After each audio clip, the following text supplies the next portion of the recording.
Welcome back to another show and tell video. Today we're looking at some examples of the GEISSELE Automatics supercharging handle, and this would be the commercial version.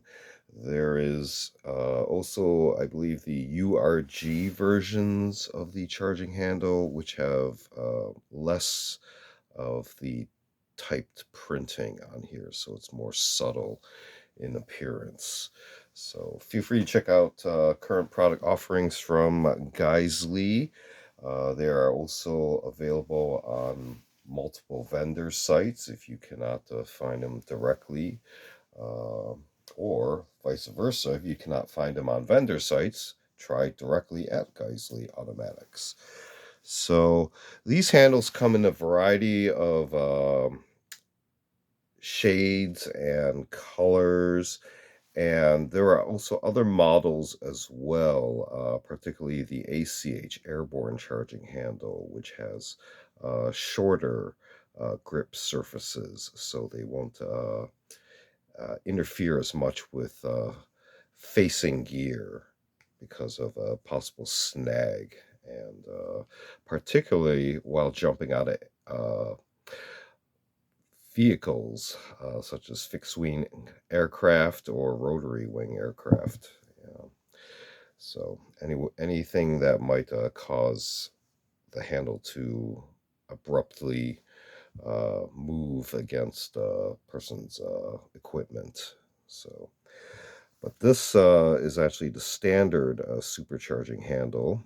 So you can see some of the print on top. You see how it has two handles on each side, so manipulating either one will release the standard catch on this side. Just for comparison reference, so here's a standard mil-spec one with the typical thin planar latch on one side and then the flat surface on the bottom. But continuing, you can see here we have a little bit of a gas deflection surface on the top here. The two handles again with recessed surfaces here and here. You can see the grip surfaces on both of the grip portions here.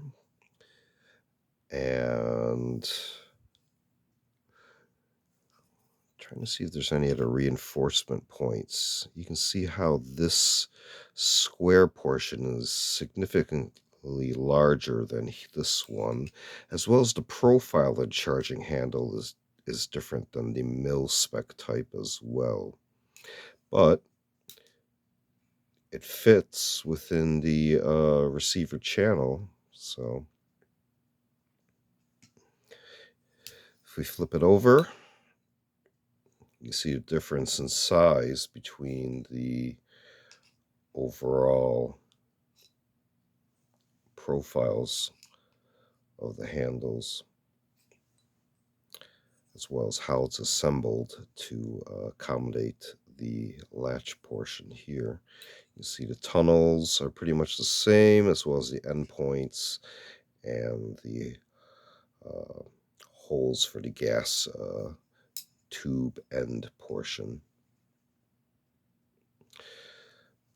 But these were obtained during a holiday sale, so keep your eyes open for sales from GEISSELE or your favorite vendors, because there's no way I could afford four of these at regular price. So this is not some sort of mad flex here.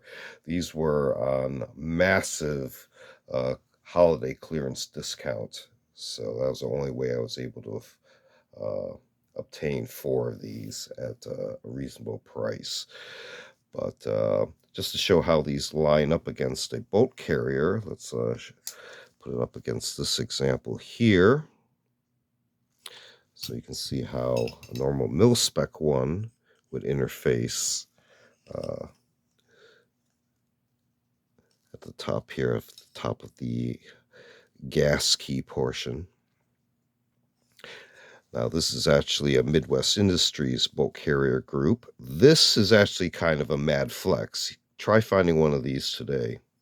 You might have some difficulty. In fact, the mad flex is the fact I have two right here, but they're very nice.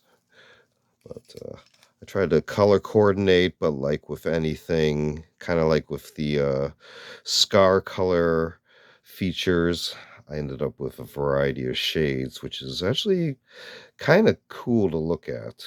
So in the final build, these turned out quite well. But give you a look at as many angles as possible.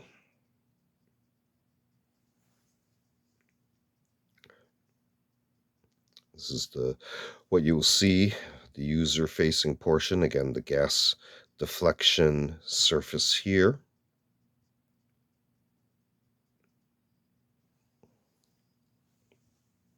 But taking a quick look at some examples of the GEISSELE Automatics supercharging handle. Feel free to check them out. And as well as other product offerings from GEISSELE. There's quite a bit there. Again, available directly from their website or other vendor outlets as well. So check them out. This has been another show and tell video. Feel free to check out other show and tell videos on the channel. We also do unboxing videos and a selection of book review media reviews. Feel free to check all those out. Feel free to like and subscribe, and thanks for watching. See you next time.